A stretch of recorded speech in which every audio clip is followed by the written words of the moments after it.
आदाब।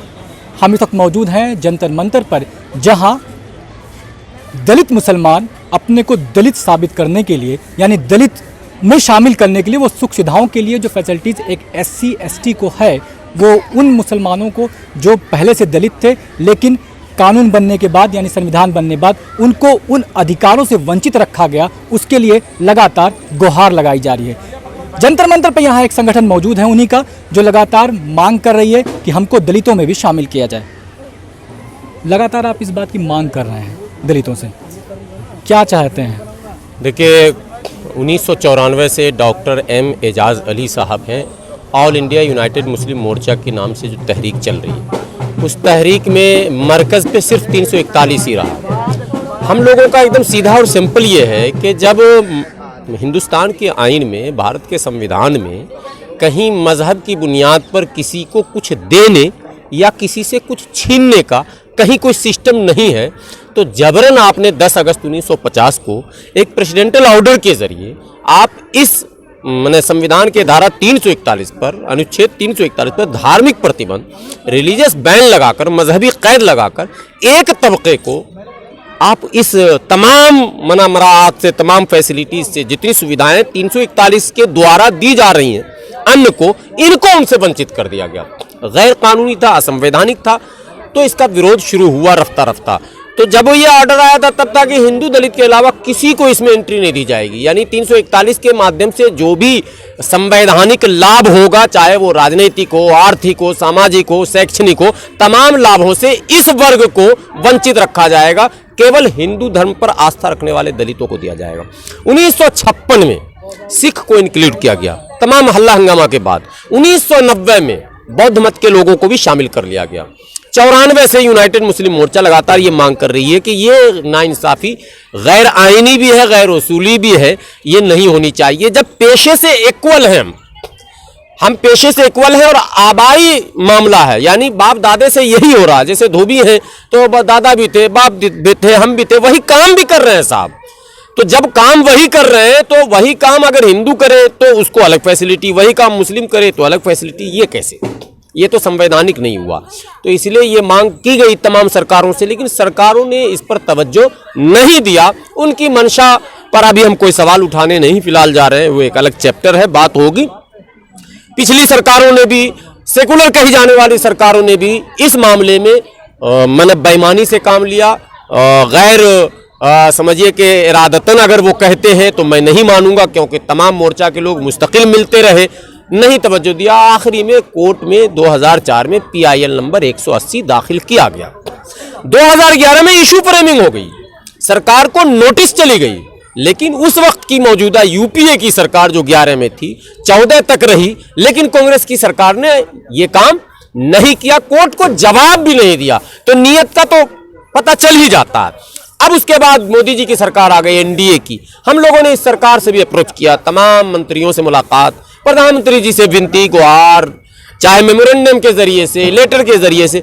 हमने कहा मोदी जी आपने नारा दिया सबका साथ, सबका विकास, सबका विश्वास, तो विश्वास इनका भी जीती है, दलित मुसलमानों का। जब सोशल स्टेटस एक है तो फिर फैसिलिटी दो क्यों? सरकारों को समझने में इतना टाइम लग गया, 72 साल आज़ादी को हो गए। दलित लगातार, मुस्लिम दलित जो है वो मांग करता रहा है इस बात को लेकर कि हमको शामिल करें। ना शामिल करने की वजह क्या मानते हैं आप सरकार? देखिए, ना शामिल करने की वजह तो देखिए सरकार ही जान सकती है, लेकिन जहाँ तक हमारा मानना है, देखिए ये संविधान की धारा 341 पर जो धार्मिक प्रतिबंध लगाया गया, पैरा 3 लगाया गया, उसके पीछे कोई ना कोई षड्यंत्र जरूर था, ये बिल्कुल पक्का है। इसके पीछे कोई ना कोई षड्यंत्र जरूर था। मेरे अल्फाजों पर ज़रा गौर करें। देखिए, हम वंचित दलित मुसलमानों को टारगेट किया गया और आज भी स्पेशली टारगेट किया जा रहा है। जैसे कि अभी फ़िलहाल में ही संसद में अभी BJP के ही सांसद ने एक सवाल किया कि जो धर्म परिवर्तन करके दलित और दूसरे धर्म में जा रहे हैं, क्या उनका अधिकार दलित का रहेगा कि नहीं रहेगा? यानी कि कहीं ना कहीं सोची समझी साजिश है, कहीं ना कहीं ये जो है प्रोपेगेंडा चलाया जा रहा है। क्यों? क्योंकि आज हमारा जो संविधान की धारा 341 पर जो प्रतिबंध पर जो हमारा पटिशन दायर हुआ है 2004 से, और उस पर जो है कहीं ना कहीं लग रहा है कि भी वो हमारे पक्ष में आ रहा है। तो उसको जो है कहीं ना कहीं हमारी केंद्र सरकार उसे दुलमिल करना चाहती है, कहीं ना कहीं उसको भटकाने की कोशिश करना चाहती है। संविधान पर पूरा विश्वास है हमारा, और हम संविधान हमारा हमको किसी भी सुविधा से महरूम नहीं करता है।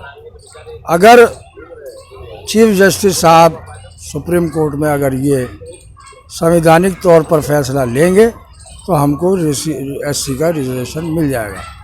2011 में 3 जजों की बेंच ने हमारे हक में फैसला दे दिया था और कहा था कि दलित मुसलमानों को भी एससी कोटा मिलना चाहिए। तो हमें न्यायालय से उम्मीद है कि हमको मिलेगा। संघर्ष आपका ऐसे ही चलता रहेगा कि कुछ आगे बढ़ाना है, या इस तरीके से सरकार को मना ले जाएंगे या न्यायालय को मना ले जाएंगे? नहीं, हमारा संघर्ष तो बहुत दिन से चल रहा है। आपको याद दिला दें कि 2003 में हमने नॉमिनेशन किया था रिजर्व सीट से, सीमापुरी से, और हमारा वो नॉमिनेशन मंजूर भी हो गया था, मगर ये कहकर रिजेक्ट किया गया कि आप धोबी जरूर हैं मगर मुसलमान हैं। तो हमको मुसलमान के नाम पर छोड़ा जा रहा है, वंचित किया जा रहा है, क्योंकि हिंदुस्तान का संविधान हिंदू मुसलमान का भेदभाव नहीं करता है, मगर कांग्रेस सरकार ने इसमें भेदभाव कायम किया था और आज तक वो अब कांग्रेस इंडिया के उससे महरूम हो गई है। इसी वजह से हुई है कि उसने मुसलमानों के हक में गलत फैसले लिए। आज मुसलमान उसकी तरफ नहीं झुक रहा है। तो कह सकते हैं कि सेकुलर हुकूमतें भी आपकी बातें नहीं सुनी हैं। नहीं सुनी है। तो अब लगता है कि मोदी जी से जो उम्मीदें हैं, सबका साथ सबका विकास में आपका विकास हो जाएगा। हाँ, हो सकता है, हमें उम्मीद है। मोदी जी जो है निष्पक्ष आदमी है और साफ गोई से काम लेते हैं। अगर वो इस बात को साफ गोई से लेंगे तो हमको एससी कोटा मिल जाएगा।